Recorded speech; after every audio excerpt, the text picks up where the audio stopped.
Away we go. Ooh. So, first of all, we already said this, I suppose, in the preamble. How are you doing? Sounded great playing with Bedroom the other week. So, Yeah, we're doing well. We wrapped up the last. That was the last show of the year. Well, nearly the last show. We did the Bedroom dates, Brighton, Portsmouth, Bristol, and then one more in Brighton. So now we're having a bit of time off to financially recover and rest our souls a bit. No, that sounds good. I mean, because seeing that you've got another EP on the horizon, so I think a bit of downtime before you come back with that is probably appreciated, I guess. Yeah, and it's not. I think we're going to use it like to write some new material as well, get a bit more ready for the tour. Yeah, it's weird like gigging a lot. You don't really get a lot of time to actually be creative. You're more just playing the set like again and again. So it's going to be nice to have like band practices again, and actually work on material, think about the set a bit more. So yeah, I think it's needed. No, that's good. I think get back into the routine of writing and stuff, and then come back with a bunch of new songs. And I suppose it makes it a bit more exciting, doesn't it, when you've got a new set to play? You're not just banging out the same 8 songs every night. Be a bit more excited for yourself. Yeah, a bit more dynamic on stage, a bit more. Although like we love playing the set or whatever, but yeah, after playing it for like the whole of summer, you're like for the first bit of it, you're so worried playing, thinking you're going to mess up, and like focusing so much, and then you get into that sort of like complacency and everything's nice and fun, and then it gradually does get slightly stale. So we're going to try and break that down a bit. Yeah, get people's blood pumping a bit more. Good. No, I think with a new single, it's got a good catchy hook. So I think if you're going in that direction, catchy groovy songs, then I think you will get people's blood pumping, hopefully. Yeah, we aspire to it anyway. Yeah, good, I think that's definitely the way we're looking after sort of lockdown and everything. We're not that into making serious music. We just sort of want everyone to dance around a bit, which is what we want to do. So it makes sense to direct ourselves in that sort of ballpark. No, I agree. I think it's good having more danceable music out there. So I look forward to hearing more danceable home counters stuff. Yeah. Not saying the current stuff in danceable, but the more danceable stuff should be good. Yeah. Just wondering like how your 2021 has been in general. I mean, you mentioned like playing the same set over summer and stuff, but it seems like you really come back from COVID, sort of hitting the ground running. You played festivals and stuff like Mutations that you mentioned, and then you played Green Man, didn't you, and stuff. So it's been it's definitely not like COVID's ended and you've just stood about for a bit. You've sort of got straight back into it, which is pretty good. Have you? Yeah, you've been happy with that as a band? Yeah, I reckon so. Well, COVID it was sort of a blessing. It's the reason we have all these like new songs. Like the new EP was all written in lockdown. So me and Connor were living together in Bristol, up in Hallfield, and we both got I got furloughed and he was still doing his sound engineering degree. So we basically just had so much free time to like write, and we came up with all these like dancier songs. So we had it was like a nice amount of time, which you don't usually get if you're gigging all the time. Like you don't usually get the time together. So we had that amount of time to like come up with new material. So then it was quite like an easy route out of lockdown. As soon as shows came back up, we had to learn it as a band, which was quite hard. Like because all the synths and the drum machines and stuff. We didn't really think about it when we were making it, how like layered we'd made the music, and like how there's a lot of like sequence synthesizers and stuff. So we had to rejig how we played, because before lockdown we were very much straight up like 2 guitars, bass, drums, vocal, and then we've all got all these synthesizers and weird like glitchy sounds in the music now. So that was a bit of a hurdle, but we got there. But yeah, 2021 for us I think it's been really good. It's been like my favorite year of being in a band ever, I think, especially with like Green Man in summer and the tour with Feet. Just felt really good to be playing that like music that you'd not written too long ago. like you still feel pretty connected to it and still find it exciting to play that around the country. Yeah, it's been amazing, really. Oh, it's good to hear. Yeah, I bet it was really, really nice. Like, you had this sort of project you'd worked on and clearly put a lot of effort into it. It was like you've written it, but then you've had to learn how to play it as a band, and then you've had a chance to go out and share it with people. It seems like a real big project that you've sort of been forming over the year that is like finally paid off. Yeah, My understanding, at definitely. least. No, yeah, that's absolutely. It's yeah, having like a and a sort of like consistency, which we wouldn't. I don't think we'd have had if we hadn't had that time to like write in a moment like all the time. So I feel like yeah, it works as like a holistic thing, and it has been a bit of a project getting it all together. And I think we're having the EP release in February. It's all like sort of nicely led up to that, and we're so chuffed with the EP. We just finished recording it. We've done it all like self-produced. Connor, our guitarist, I said sound engineer. So we just had we're basically like the songs on the EP are the demos, but we just like bulks up gradually over time. And they're the same demos from like lockdown, so that like it is very much like a product of that, and then bringing the band back in together. This is very much I think the EP is going to really capture the sound of like our year as a band. You know what I mean? Yeah, yeah. It sounds like it'll be quite organic. Like it's not like you've worked on the songs, then gone into a studio and sort of had to diplomatically tussle with a engineer or a producer and be like, "How this is what we want to do. This is what our demo sound like. How can you get there?" It seems like, yeah, you can. The ideas in your head, you can just go straight in and do it yourselves, and don't have to mess about with any bureaucracy. Sounds really good. Exactly. There's like literally no waiting around if you want like a change on a mix, or you don't like if you think the cowbell's a bit too quiet or whatever, you just do it rather than like it be like an email exchange. Or it's nice having that sort of it does feel really organic and just like liberating. Like we can just be like sat in the living room and then like change the song like fundamentally from a laptop, which is nice. And it feels I feel like the new stuff is so much more like production based. Like we writing, like thinking rather than like, oh, this is the song, let's get it down. Like the song is formed in like the production stage rather than vice versa. We're not like a very like jammy band. We don't really like get in the practice room and like hammer out the jams. It's more like we're thinking about like the song in terms of the way it's going to hit in like the production phase, which is weird as like a live band, like to sort of like reverse engineer it back into something which is like live and has like feeling or whatever. But I think we're getting there. No, it's like I've said a couple of times now. It sounds good though, like the new stuff. So, and I think it's probably more entertaining as well, finding how to play that live. So it's like a good year overall, and a good sort of, I don't know. I feel like saying journey maybe makes it a bit cheesy, but it's a good sort of a good journey, I suppose, to work on new stuff and get through COVID and things like that. Yeah, definitely. It's quite good you mentioned about Connor, was it doing sound engineering at uni still? Because I wanted to sort of speak about the past of the band and particularly your time at UOB. So from my understanding, you had a sort of, the prior outfit used to be called Hayes, didn't you? But then over the last couple of years, sort of rebranded a bit and sort of changed the lineup a bit whilst you was at UOB. What was like, I'm just wondering what the rationale for this was. Like, did you feel like the new lineup needed a new name, or did you feel he was just sonically going in a different direction and sonically a different direction to what Hayes represented?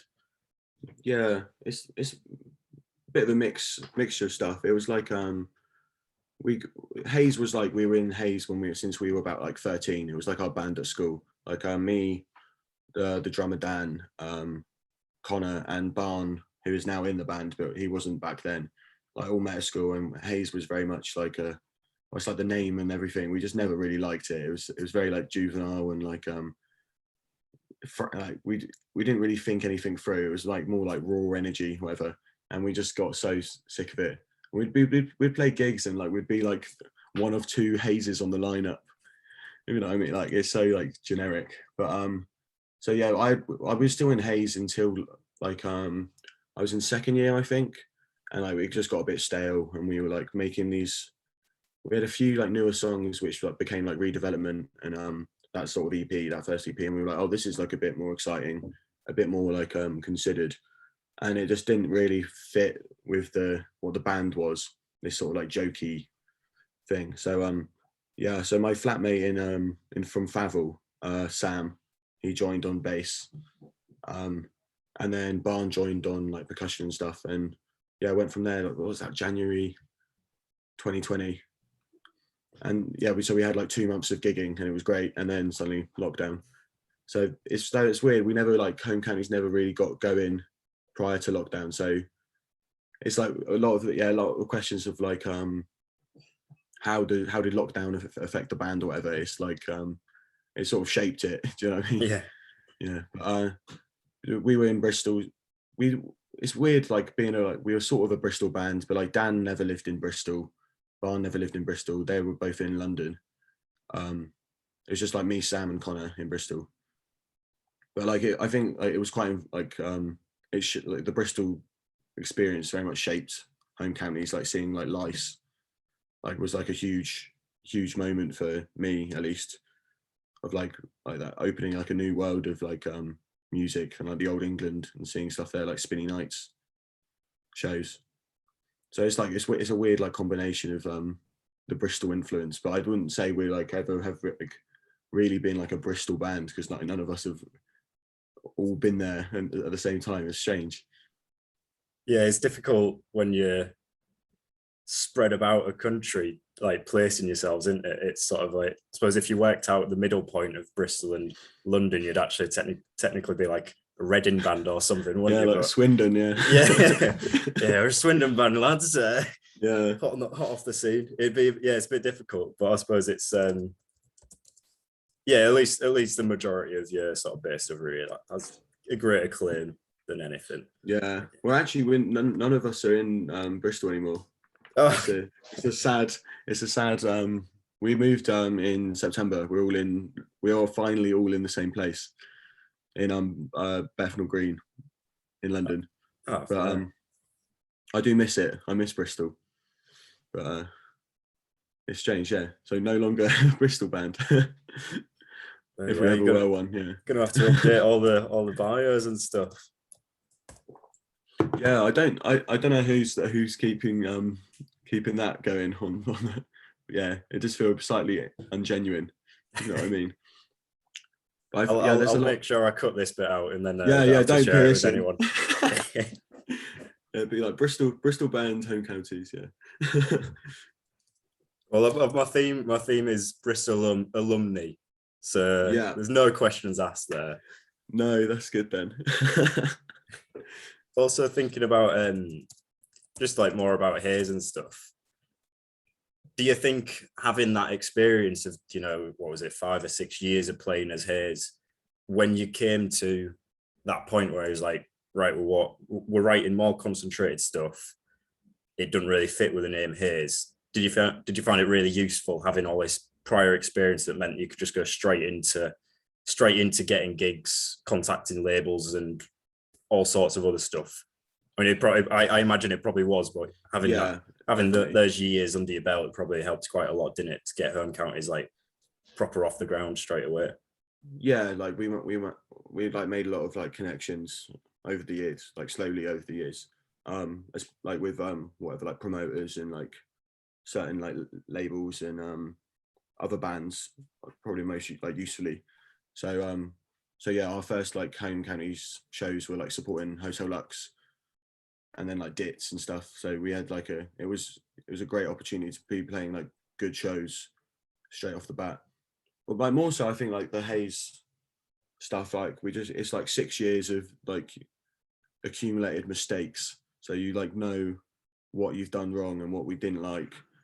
So we don't want to be playing these like this sort of show, or we don't want to be doing this sort of music, and we don't want to be like being on stage in this certain way. Like, so it was like a really an opportunity to like hit the reset and do exactly what we wanted to do, which I feel like we have done, and it's been sort of liberating, not having like the shackles of like the previous project. You know, like it was weird. Like it was very much, it was, as I was saying, like juvenile and like messy and scrappy, and we just like we got so sick of it. But then like we were sort of, not that we were very well known or anything, but people who did know us, like that was what they expected of like a Hayes show, or whether they wanted that sort of like weird like drunken teenager energy, and we were just like, we hated it, especially towards the end. So it was like such a chance to just like reset and be, yeah, present yourself in in the way you like completely back, if you know what I mean. Like this is like who we are, this is our intention. So yeah, it's like a liberating experience. No, it's good to hear. Like, it's good having that knowledge there, and proper, genuine knowledge from your time of gigging and stuff. It's yeah, it's not like some A&R man's told you what to do. You've actually sort of learned that yourself, which I think is really valuable in the long run. Yeah, definitely. You've got to learn the lessons. You've got to do that's the thing. Like everyone also, you got to pay, like you got to play those shows to get like to A to B or whatever. So yeah, it was a nice like stepping stone. But then to be able to do it and with like to start something which feels fresh and exciting, but with the experience is nice. No, good. It's good to hear. I mean, like, yeah, I remember seeing you playing at like that Wax Music Day Festival back before COVID started at Rough Trade, and like I think that was the first time I'd seen you in general. But yeah, it was one of the first home counties gigs, and I do remember like it was all very coordinated with your outfits and stuff. It was like, yeah, this is a very refined band. You sort of know what you're after. I suppose you worked that out over prior years quite a lot. Yeah, we were all wearing like we had a bit of like a yellow shirt phase in the early home counties, which is like, it's a bit cringe. It's very like ripping duds off sort of uniform, like post-punk or whatever. But like for the first EP or whatever, like, and how like uncohesive we felt in the previous projects, like something like, even if it is a bit of like a bit of a novelty or whatever, a bit daft, like it actually like felt very important to like be all wearing the same thing and like feeling really like locked in and like as a unit, which we know we're no longer wearing the yellow shirts, unfortunately. But no one else but you, at least. I'm still wearing the yellow shirts. Yeah, always wearing the yellow shirt. Everyone else got fed up with it. Yeah, but yeah, it's interesting. We're no longer doing that, but I feel like we feel like more of a unit anyway now. Like from like the combination of like especially like Dan and Connor, I've been playing in bands with since I was like literally like 10 years old, and then with like the new in like Intent, and like everyone's like got so much more of like a drive for it and like a unified vision of what sort of music we want to make. It we've got like I don't know, it's just good. It's a good vibe. I'm excited about it. Good. You know got cohesion without the outfits. Yeah, just about holding it together. Just going back to Bristol, we mentioned a couple of times. Just wondering what your time studying here was like. Like, do you have fond memories of your days at Bristol? Very fond memories. Yeah, I really enjoyed uni, both like socially and academically. I really enjoyed uni. I sort of miss it now, to be fair. I feel like every day that goes past, like my brain cells are like rotting. I feel like I need to like read a book or something, which is, it's weird. Like you're so lucky to spend all day learning. It's great. Like, yeah, don't make the most of it. But no, it was, Bristol is such a chill. It's quite, well, I found it like such a chill uni, except from like the lack of like library space. Yeah, like met so many great people, both like through uni and through like the music scene. Yeah, couldn't complain at all about Bristol. Good advertisement then for UOB. Yeah. This is a question I asked Alistair and Derek from Lice, saying like, did what you studied actually, do you think it's worked its way into your music? And they I won't spoil their interview when I play it, but Yeah. it was like, so you did history. Do you think? Oh, I think you did history, didn't you? Yeah. Yeah. Do you think the stuff you learned on your course went its way into the stuff you Yeah. sing about and like how you play at all? It's sort of like ridiculously close. Like basically all of our songs you can basically trace to like a unit of at uni, which is like ridiculous. Like Modern Yuppies, like I did this unit on like yuppie culture, or like neoliberalism and like neoliberal culture. And that so Modern Yuppies is basically just that. And then like redevelopment, I did my dissertation on town centre redevelopment and like the like mundane spaces and stuff. Yeah, I like we got a new song on the EP Village Spirit, and it's about like a French peasant like massacre in like the 18th century. Like it's ridiculously close how the songs are to my like academic experience, which is weird. Like I haven't since finishing uni, like lyric, I have a sort of struggled writing lyrics. Like it just doesn't. It's no way comes as like quickly because you're not always in that mind of like thinking like analytically or like you get out of practice of thinking about things in different ways and trying to find like new approaches. So yeah, I would very much say that uni has shaped lyric writing. Is that what did Alistair say that his was pretty formative? He didn't say what degree he studied, but he did mention when he was doing his masters, like it'd be sat in the ass just reading like diary entries. He said, and it was like it's definitely worked its way into Wasteland, into the album. Yeah. So I think it's really cool, sort of hearing the sort of genealogy of you two as songwriters, as the stuff the experience you're having, and that like working its way into the art you're making. To paraphrase John Dewey, the philosopher. Hopefully, I don't want you to speak on behalf of the rest of the band, but what did they go off to uni and stuff? You mentioned someone did sound engineering. Do you think has that played a part in home counties? Yeah, completely.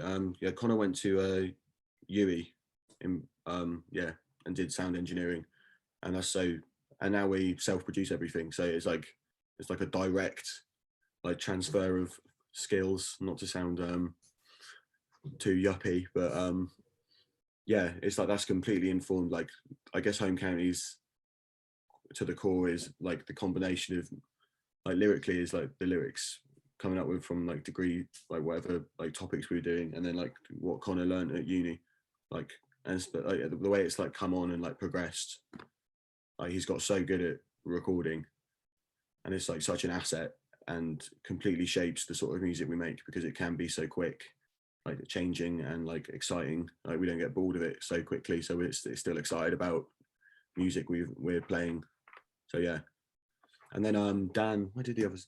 Barn went to York, and he did PPE, which I'm not. I don't know how much that's informed the band, but and that's where although like he met Bill, our new bassist at uni, because they were in a band. I don't know if you know Jerry. Heard the name vaguely. Yeah, I apologize. No, that's right. But they started a band, and that's sort of how Barn started playing in home counties. Like I didn't really know Barn was musical at all until he like went to uni and started Jerry, and we were like, Jesus Christ, Barn, this is amazing. This is so good. And then and now like Hayes and Jerry have sort of like come together slightly. They're still going, but yeah.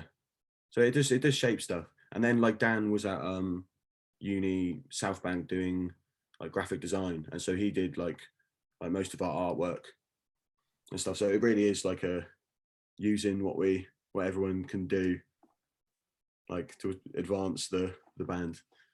Good. Making use of your degrees, putting them into action. They got to do something, haven't they? Yeah, they have. It's good job you're making quick use of them, not just sat around with them. Not just sat around with a certificate on the wall. You're actually using yours in songwriting and sound engineering and graphic design and stuff for production and artwork respectively. It's good to hear that. Yeah, well, it's not going to help me get like a real job, so I joke. It's it is useful, but yeah, it's no, the stuff you learn at uni is like you think yeah. I haven't. This is quite interesting. I've never really thought about it as much, like thinking about what we've done at uni and like how much it's informed like the band or whatever. But I guess it felt like, especially with Hayes, like university was like a break from the band, at least at the start.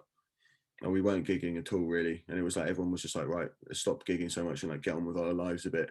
Let's like do something. But I guess like even in that sort of time, we're like learning and like having new experiences, which shaped what came later. That's actually like a really good segue to what I was gonna talk about. And sort of now that you've finished uni, or I think one of you still there at uni, didn't you? Saying he was finishing off his degree, but now that you've finished, do you feel like you're all a bit closer together? And I suppose geographically you're a lot closer together now if you're all living Bethnal Greenway. But yeah, is it a bit better now that you've finished uni, all in one place, you can focus on it a bit more? Is it nice that you've got your studying out your system and then you can focus on the band a bit more now? Like, definitely. It's we like as I said, we haven't really been together all at once a lot of the time, especially if we're not playing a gig. So even like we can now practice all the time, which is great. But like even just on the level of like as friends, like we now when we're at uni, like I only see everyone when we're playing a gig, and like gigging is quite like long. It's quite often annoying. Like they're sort of like, no, I love it, but just like the sort of like the logistics and like the money spent, especially when you're like a student, you don't have much money, and trying to buy like train tickets or like petrol, and it's all just a bit of a nightmare. But now we're like all like working and all living near each other. We see each other a lot more, so it's like we can talk about the band like every day. Especially I live like living with Connor and Barn. We just are constantly just talking about like songs and like working on stuff, even if we're not like meeting up officially. It's like that. It's like sort of like every day, sort of like keeping the cogs turning, which you don't get if everything feels so like official and organized.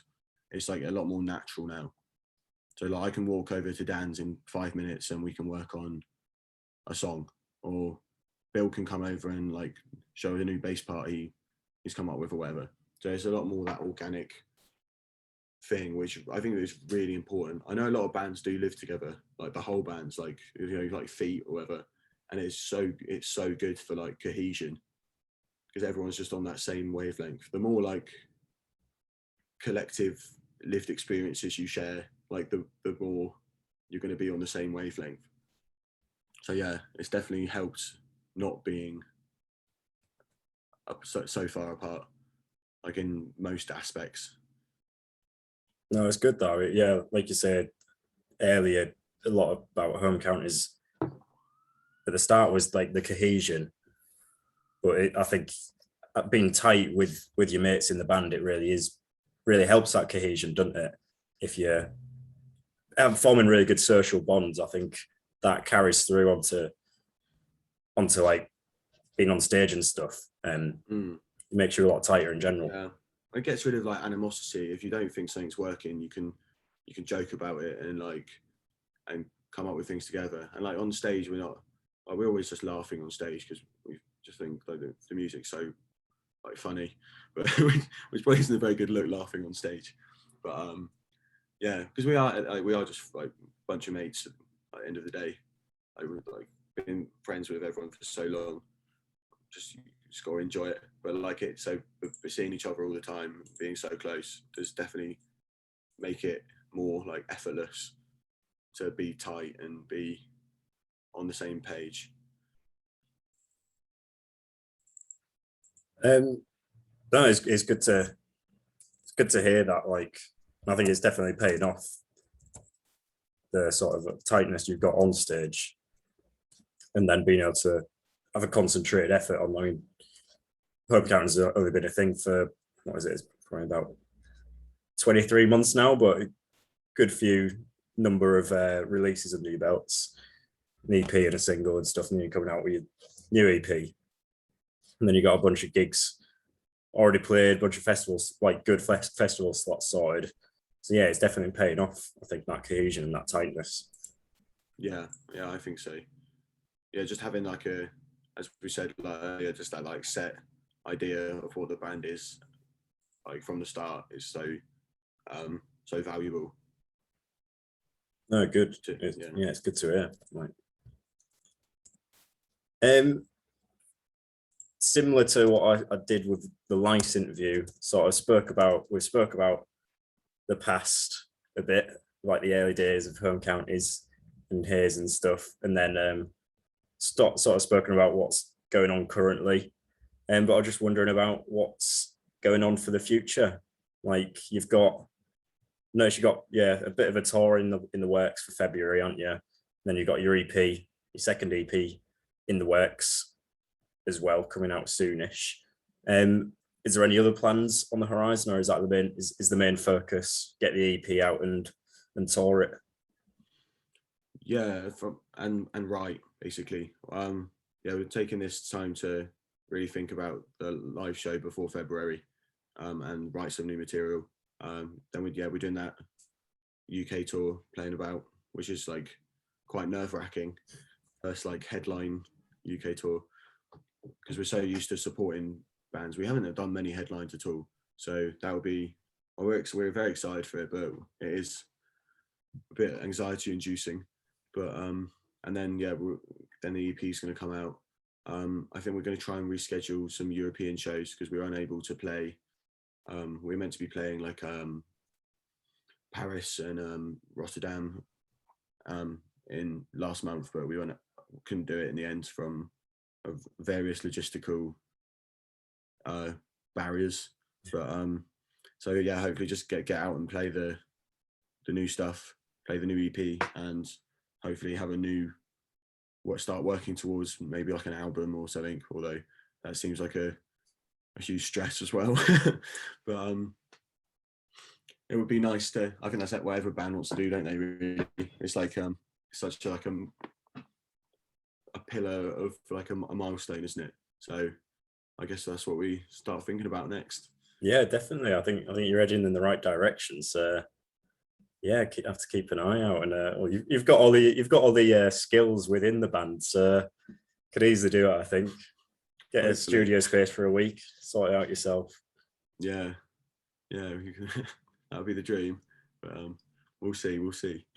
Yeah. No, it's good to hear that you've got some ideas, because often a lot of bands are just sort of like, oh well, we're going to do this, and then I don't know, we're having a break for a few months, but it's good that you've sort of got some idea of the future and aware of your context. I think yeah, I think you need to have like a sort of a grander like idea of like vision of where you're going and what's happening to still be excited by it. Otherwise, I don't know. You get in a rut of like, what's the point? Why are we playing these shows? Or like when you have a bad show, like an empty show or whatever, and you're like, oh, what's the point of this? Like you go down. But then if you're thinking in terms of we're doing this, we're looking towards this, like an album or like a big tour or something, it's like, yeah, it gives you some sort of drive. Like this is the reason why we're doing this, and it's all like whilst you're having fun, it's to have that sort of slight aspirational backbone to the whole intent of the band is important, I reckon. Yeah, don't, like you say, like NAF shows don't bog you down so much when it's just like one stop on this bigger journey, I suppose, isn't it? When the destination is, sorry, I'm using that cheesy journey analogy again, but it's like when the destination is like an EP or an album or something, like the NAF bits sort of you don't get too fussed by them, I suppose. No, you take them more lightheartedly, and you consider it sort of like practice. Yeah. No, good. I mean, I think the upcoming shows and the upcoming EP will be great though. So I think there'll be onwards and upwards into 22. Fingers crossed. Yeah. Fingers crossed. And we'll be hitting Bristol again. We're going to play Louisiana on the February tour, so we're excited for that. Yeah. I think I'll be heading down for that one. It'll be good. Good to see you. So yeah. I've not been yet, so I need to, because of bloody COVID. I've not been to loads of Bristol venues. It was only last week. Well, it was only the other week when you were playing that I managed to get down to Crofters Rights for the first time. So it's been a bit. No way. Have you done like exchange and stuff? Yeah, I saw Crack Cloud and Military Genius at Exchange over summer. So I was very happy with that. Good. Yeah. I love the Exchange. No, it's a nice little spot. I'm glad I've been finally. Just ticking them off slowly. Yeah. Despite COVID, we're getting there. Yeah. It takes a while. There's so many in Bristol, isn't it? Yeah, it's not like Hull where it's like you've been to all three of them. You're like, right, I know the entire scene. Whereas in Bristol, there's always a big expanse of them. But then there's also new ones opening and stuff, like a place called Z Alley has just opened up, which is owned by the lot in Mother's Ruin and stuff. So it's like I'm trying to tick off the current list, but there's new stuff going on. So is that the one in Broadmead? It's it like an art, like near SWX or something? I read about it. I saw it. I haven't been there. No. I can't remember what that thing's called. There's the Island.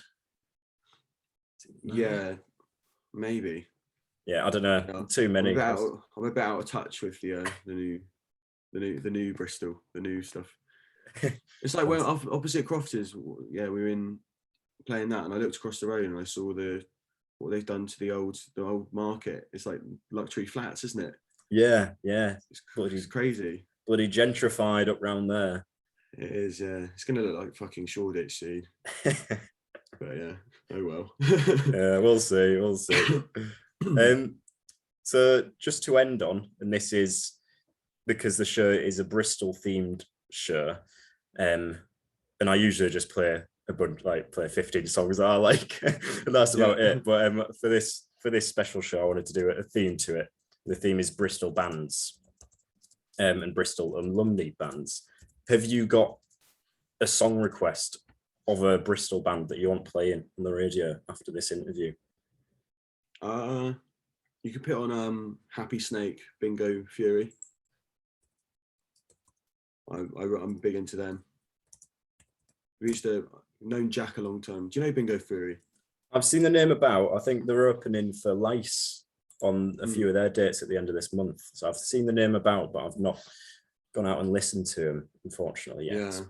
They've had we first met them playing in Bristol as Hayes, and they were called Tropic originally, and then they were changed their name to Norman and the Conquerors, and then Norman, and now they're Bingo Fury. But they're great, like such a great, lovely bunch of people. Really intelligent music, really interesting production and stuff. So I actually bumped into Jack at he's doing sound at Crofters in like the new second room, but yeah. That would be great if you could play that. That's a great song. Definitely. I'll wang that on. I'll end it there. Thank you for your time, Will. Oh, thanks for having me. No, it was an interesting chat.